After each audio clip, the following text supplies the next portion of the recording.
Oke teman-teman, kita ketemu lagi dengan Yayang sama Dokter Made. Kali ini kita tidak membahas masalah cemas, stres, atau NPD. Kita bahas bagaimana kita bisa melakukan hipnosis dengan cepat. Nah teman-teman mungkin bingung ya, dok, cara melakukan hipnosis dengan cepat bagaimana? Nah ini ada di depan kita seorang gadis atau ibu rumah tangga? Aduh, masih gadis dong. Masih gadis. Namanya, kebetulan ya, namanya Yayang. Bukan nama samaran tapi nama beneran. Yayang ya. Ini datang sadar penuh toh? Iya, penuh dong. Tanggal lahirmu berapa? 29 Juli. 29 Juli? Iya, 99. 99. Oke, benar ya. Jadi dia sadar penuh. Nah, kita juga mau mencoba ini. Yayang, coba kamu tutup mata. Nah, tiba-tiba saja matamu lengket. Lengket banget. Coba buka. Lengket banget tuh matamu tuh. Bingung tuh? Itu benar tuh tutup mata? Oke. Nah, sekarang nanti anehnya nih ya, kalau matamu terbuka, maka kamu akan menjadi orang bisu yang tidak bisa mengeluarkan suara apapun. Oke? Nanti kalau kamu bisa buka mata, kamu akan jadi bisu ya. Sekarang boleh buka mata? Nah, oke, luar biasa. Nama siapa? Ayo, kenalkan diri, Deng. Namanya siapa?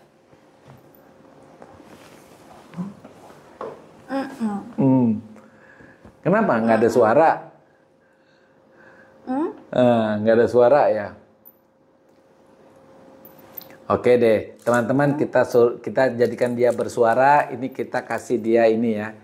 Yayang, ini kalau dokter kasih permen ini, maka suaramu kembali. Coba kamu buka, makan deh.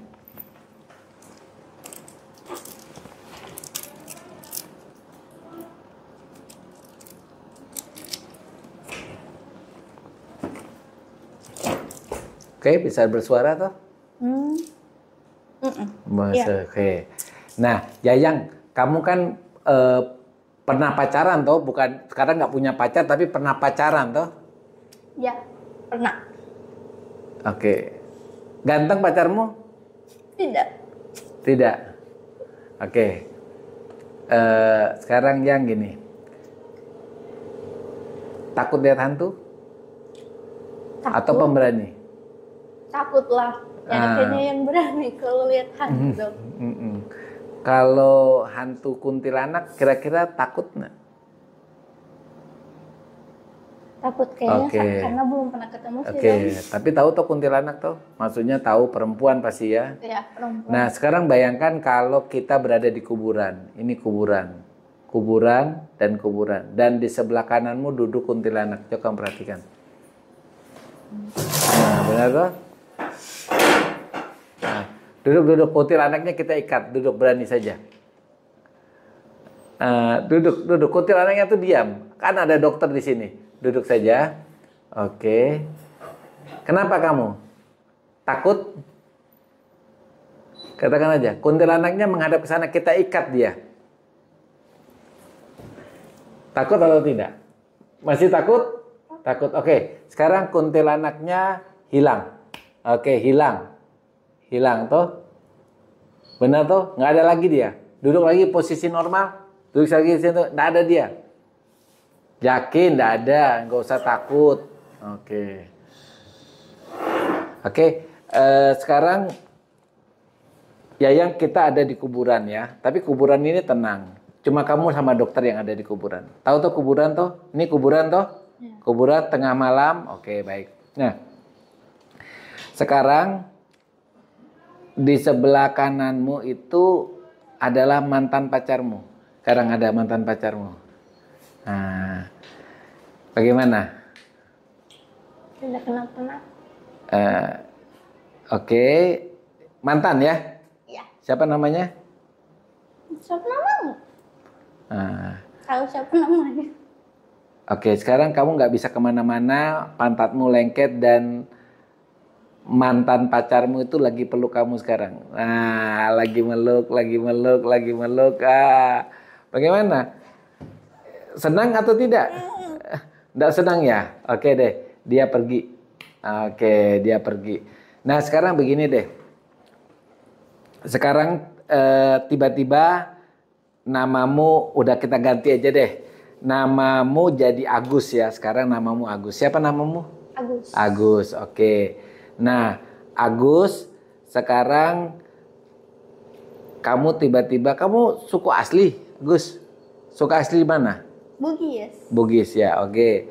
Nah, sekarang tiba-tiba Agus ketika berbicara hanya bisa berbicara bahasa Bugis.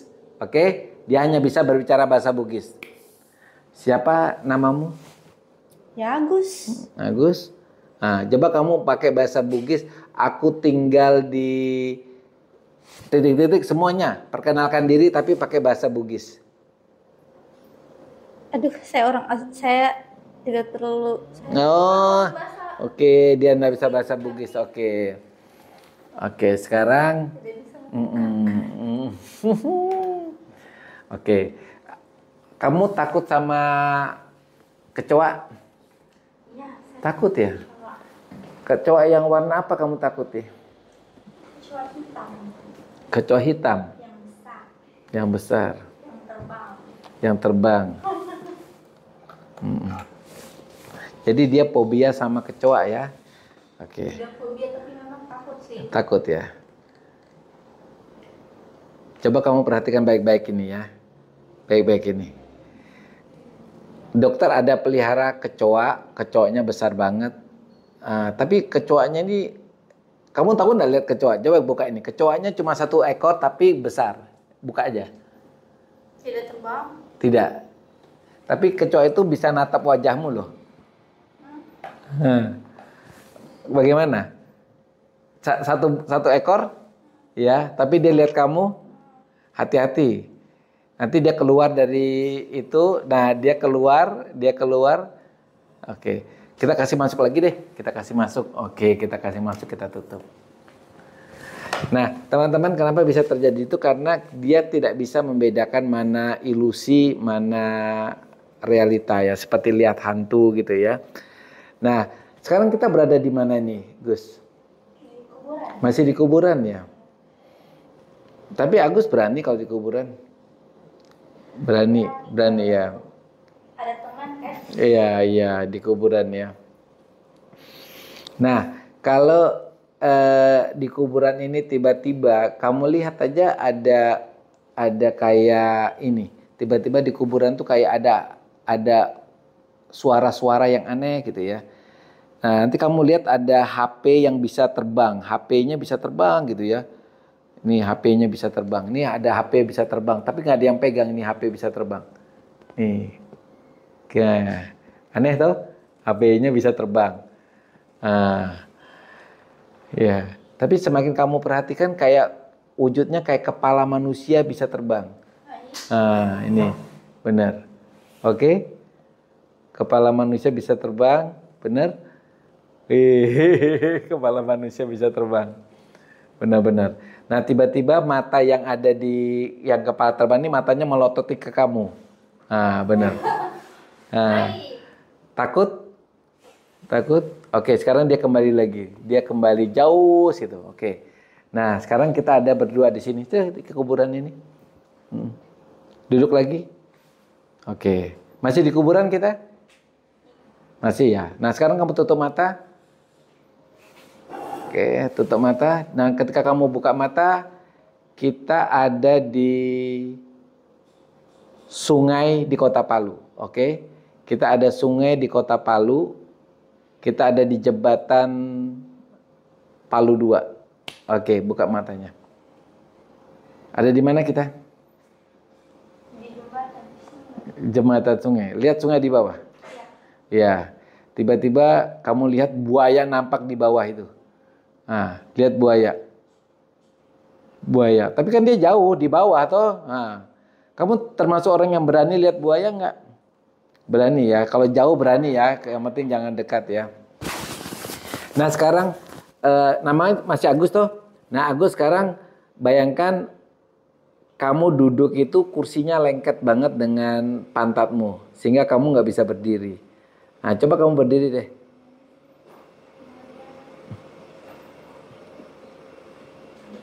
Nggak bisa ya. Nah teman-teman, sederhana itu ya, kalau kita masuk ke pikiran bawah sadar seseorang, kita bisa mempengaruhi orang tersebut, termasuk untuk pengobatan.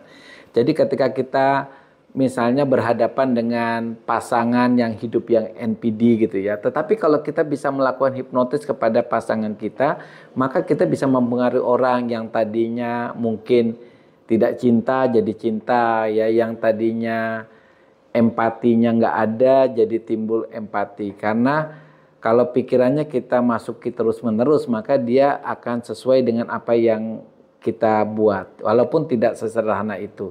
Karena kalau kita berhadapan dengan NPD kan berarti pola asuhnya yang salah. Makanya kita didikan bagaimana menumbuhkan kasih sayang kepada orang yang NPD. Tahu NPD? Tidak tahu toh. NPD itu kalau orang yang tidak punya rasa belas kasihan kepada pasangannya. Jadi orang itu pura-pura cinta. Jadi kalau orang NPD dia kawin dengan seseorang itu cuma pura-pura cinta. Padahal dia ya ujung-ujungnya sih selingkuh. Tapi NPD itu biasanya baru kita tahu kalau dia sudah menikah. Kalau pacaran enggak ketahuan gitu loh. Misalnya kamu sama saya, kita menikah. Kamu enggak tahu kalau saya NPD. Nanti NPD-nya pas kamu tahu kok suami saya nggak cinta sekali sama saya, kok saya kekerasan, kok dia selingkuh, nggak ada. Nah itu karena NPD. Jadi NPD itu dia tidak timbul. Nah tapi bagaimana ngobati orang NPD ya, salah satunya kita bisa menghipnoterapi dia atau menghipnotis supaya apa? Supaya timbul rasa cinta. Minimal itu dia tahu sakit hatinya. Kalau kita misalnya kamu bisa misalnya menghipnotis dokter gitu ya. Dokter NPD misalnya. Langsung kamu ngomong gini, Mas, kamu tahu enggak kalau kamu selingkuh itu saya sakit sekali. Sakitnya seperti apa? Sakitnya seperti megang gelas panas gitu ya. Nah, kalau dia megang gelas panas, dia akan merasa sakit. Berarti dia sadar bahwa, oh istri saya tuh sakit kalau saya selingkuhi gitu ya. Jadi kita mencoba menimbulkan empati. Contohnya begini. Misalnya kamu yang NPD, ya kamu yang NPD. Nah dokter akan mengatakan begini, namamu Yayang kembali ya, Yayang. Kalau kamu misalnya selingkuh gitu ya, saya akan sakit hati sekali. Sakitnya seperti apa? Sakitnya seperti megang gelas yang panas, ya, gelas yang berisi air panas. Seandainya ini gelas dokter isi air panas mendidih. Sekarang kamu pegang, ini gelas berisi air panas yang mendidih. Sekarang kamu pegang itu. Coba pegang. Bagaimana? Panas ya. Nah, kenapa bisa panas? Karena gini, ketika orang dalam keadaan terhipnosis, kita sugestikan bahwa sakit hati kita tuh seperti megang gelas panas, maka dia akan merasakan, oh ternyata gelasnya panas. Nah kalau dia merasakan, berarti dia juga bisa merasakan sakit hati kita. Nah itulah dokter caranya bagaimana seseorang yang punya pasangan NPD itu bisa menghipnotis pasangannya, lalu menanamkan sugesti bahwa dia sakit hati ketika NPD-nya itu melakukan suatu tindakan yang termasuk selingkuh, yang menyakitkan. Oke? Tetap semangat ya. Nah sekarang tiba-tiba kembali lagi normal. Sekarang kamu pegang deh. Boleh toh? Oke.